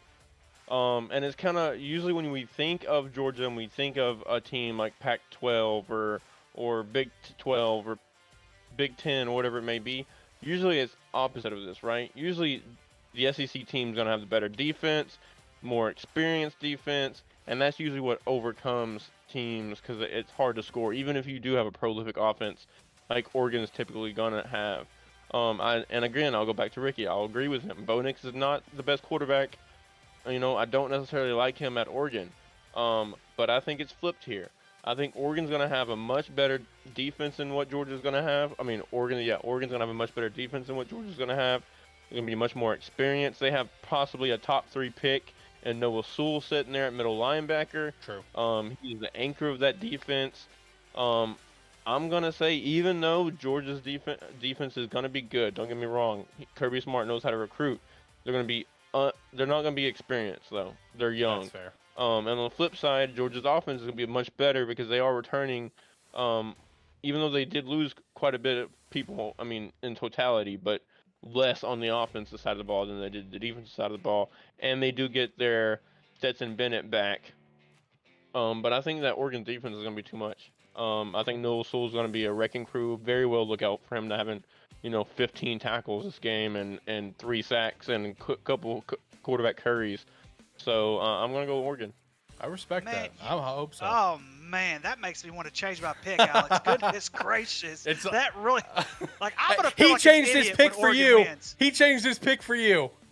Go Ducks! Here we go. I'm changing it. Go Oregon! Here we go. Oregon. I'll be the outlier still. I'll stick with Georgia. You have.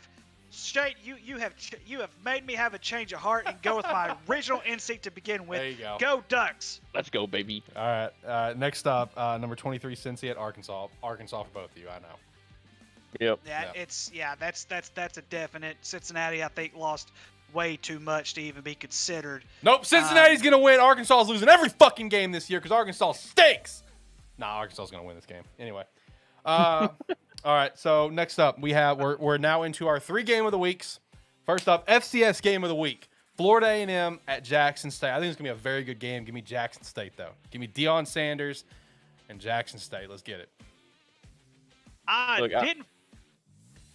Didn't Florida A&M win this game? Didn't they play each other last year? Florida A&M win this game? I think it was a very close game. I believe so. Yeah, it was a very, very close game. But I think Jackson State's going to win this one. I think Deion Sanders, his son's a starting quarterback. Correct. And I believe with that year underneath his belt, being able to come back, and of course, don't forget the guy that he had that he recruited this past year. Stole from Florida State. We can't forget the recruits that he's been able to pull in. Yep. Even for an FCS program, it's a huge deal for Jackson State to have these recruits. I'll go Jackson State. Yeah, as well. I mean, you look at that entire roster of Jackson State, and they are filled with talent, top 25 D1 talent. Across the board. Even if they lose some players, they still got some depth. It's Jackson State for me. Next up, FBS game of the week. Now, I want to stress this. Our FBS game of the week will not always be like a top-ranked matchup. I mean, this is the matchup where College Game Day is going to be at. Like, we made plenty of FBS games of the weeks last year that was like between 2 unranked teams. It was just like a high-end rivalry between those teams, and ended up being good games. Like, it's always going to be different, but to kick things off, college football week 1 just felt right to do something like this, big high-profile game. Number 5, Notre Dame, and number 2, Ohio State. I've got the Buckeyes. I hate Ohio State so much. I hate Ohio State as much as you hate Florida State, Alex. But, I mean, one of the things about doing something like this, guys, I don't go with my feelings. I go with what I know. And what I know is the Buckeyes may not lose a game this year. Yep. I right now, if I were to call a preseason matchup, if I were to call a preseason favorite right now, the Buckeyes are probably going to dethrone the SEC this year and win a national championship. So the Buckeyes look very, very solid right now. That's not to say that they can't slip up, but yeah, the Buckeyes are going to win this game. I got Buckeyes as well. I think they're 2 stacked. Oh, not so fast, gentlemen. Oh my God! We got a new coach, defensive-minded in Notre Dame. I think he's gonna pull some strings. He's gonna pull some shit that we haven't seen before. I'm going with the Fighting Irish. Oh, here we go. They're currently minus 17.5. So if you want to hammer that, hammer it. So. Yeah, I don't know. Yeah. I'm not changing my pick this time, Shane. You convinced them once. You ain't convincing them again. What's up, Steve? He said, where are they playing? They are playing at Ohio State. So that's we'll see how it goes, Shane. I would like to see Notre Dame get the dub. We'll see if they do. And lastly, of course, the most important game of the week, the terrible game of the week, presented by a Terrible Football Show. So I want to stress this. There was probably a lot worse game than the one that I picked, but for week 1 of college football season, a Terrible Football Show season 2, it only felt right and full circle to go with Central Connecticut and UConn, because UConn is what helped start the terrible game of the week last season when it was Vandy and UConn. So it just felt natural. It felt right, especially since it was both two Connecticut teams. It just felt right to make this the terrible game of the week for week 1, even though there may have been a worse game. I'm going with UConn on this one. Let's go Huskies. UConn's gonna be too much for Central Connecticut. And of course, UConn also had a 14-0 lead at one point against Utah State last week in the first quarter. Yep. I just if they can stay consistent, that's the big thing. They need to stay consistent. But here's the thing: Central Connecticut is nowhere near as good as Utah State is. I'm going Connecticut. I'm as well going UConn. You see, this one was a layup. I get it. I fully get it. It was a layup. But again, it felt right. It felt like it was the right decision to make for our terrible game of the week. Like I said, if you want to compete against us, link down in the description below. Make sure to hit that link for Run Your Pool and come in and join and compete. There will be a prize. I don't know what it is yet, but I promise it will be worth your while. I should probably turn this music down now, shouldn't I? There we go. But yeah, it will be worth your while. Come in and compete with us and have a good time. For the college football games, they will be available to be picked after the show every Tuesday. I'll get them uploaded. So we'll us three will evaluate it this week, and we'll figure out what our week 2 games will be. It'll be a great time. Boys, do you want to dive into any fantasy stuff this episode, or do you want to wait since we're about almost 2 hours in?